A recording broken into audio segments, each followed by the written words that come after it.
আসসালামু আলাইকুম। বেশ মুচমুচে দারুণ মজার আর ব্যতিক্রমধর্মী এই সেমাইটা এবার ঈদে ট্রাই করতে পারেন। সেমাইটা খেতে এতটাই মজার যে আপনার পরিবারের ছোট বড় সবাই অনেক পছন্দ করবে। আর এর বিশেষ সুবিধা হচ্ছে আপনি ঈদের ৩-৪ দিন আগে থেকেই বানিয়ে রেখে দিতে পারবেন। তাহলে চলুন রেসিপি দেখে নিই।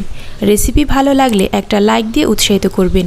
এ ধরনের নিত্য নতুন ভিডিও পেতে অবশ্যই নিচে সাবস্ক্রাইব লেখা লাল বাটনে ক্লিক করে পাশে আসা বেল আইকনের অল নোটিফিকেশন অন করে দিন।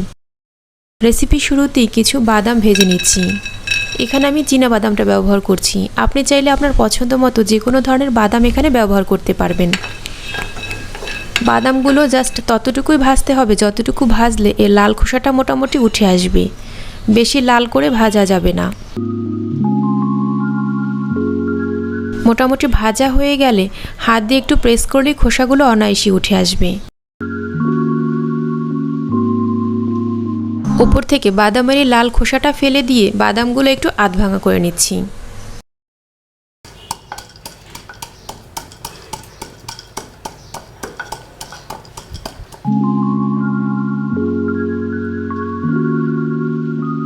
চুলা একটা প্যানে 1 টেবিল চামচ ঘি দিয়ে দিলাম।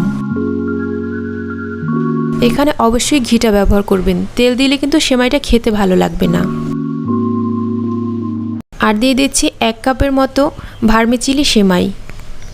আপনি চাইলে এখানে লাচ্চা সেমাইটা ব্যবহার করতে পারেন, কিন্তু দুইটা সেমাইয়ের মধ্যে কম্পেয়ার করলে আমার কাছে এই সেমাই দিয়ে রান্না করলে বেশি ভালো লাগে। সেমাইটা যেহেতু অনেক বেশি লম্বা থাকে তাই হাত দিয়ে প্রেস করে সেমাইটা মোটামুটি ভেঙে নিয়েছি।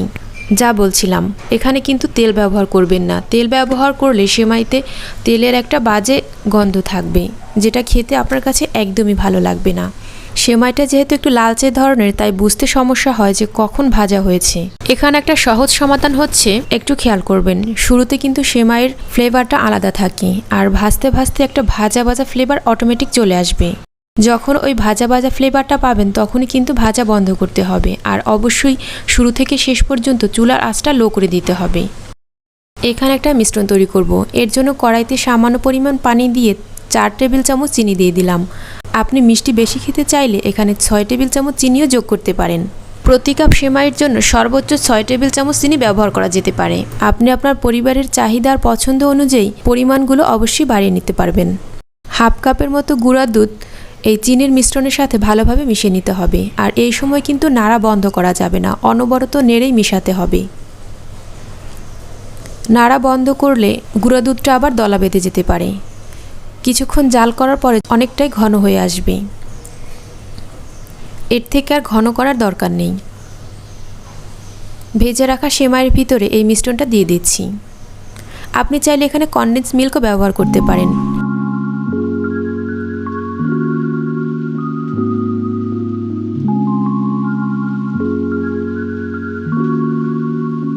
আর আধা ভাঙা করে রাখা বাদামগুলো দিয়ে দিলাম।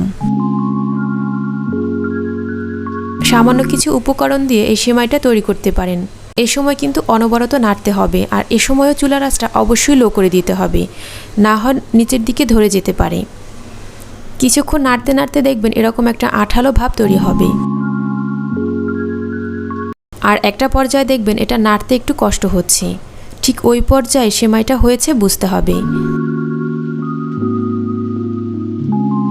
আপনি যে কোনো ধরনের বাদাম দিয়ে এটা পরিবেশন করতে পারেন। নতুনদের জন্য আমার চ্যানেলে পারফেক্ট একটা দুধ সেমাই তৈরির রেসিপি অলরেডি দেয়াই আছে, লিংক ডেসক্রিপশন বক্সে দেয়া থাকবে। আর এই মুহূর্তে মোবাইল স্ক্রিনের উপরে তাকালে দেখতে পাবেন একটা আই বাটন, ওখানে ক্লিক করলেও কিন্তু রেসিপিটা চলে আসবে। আরও বেশ কিছু মজার মজার রেসিপি আমার চ্যানেলে দেয়াই আছে, চাইলে দেখে নিতে পারেন। ওগুলোর লিঙ্কও আমি ডেসক্রিপশন বক্সে দিয়ে রাখবো। আমাকে সাপোর্ট করতে প্লিজ আমার চ্যানেলটি সাবস্ক্রাইব করবেন। আজকের ভিডিওটা দেখার জন্য অসংখ্য ধন্যবাদ। আল্লাহ হাফেজ।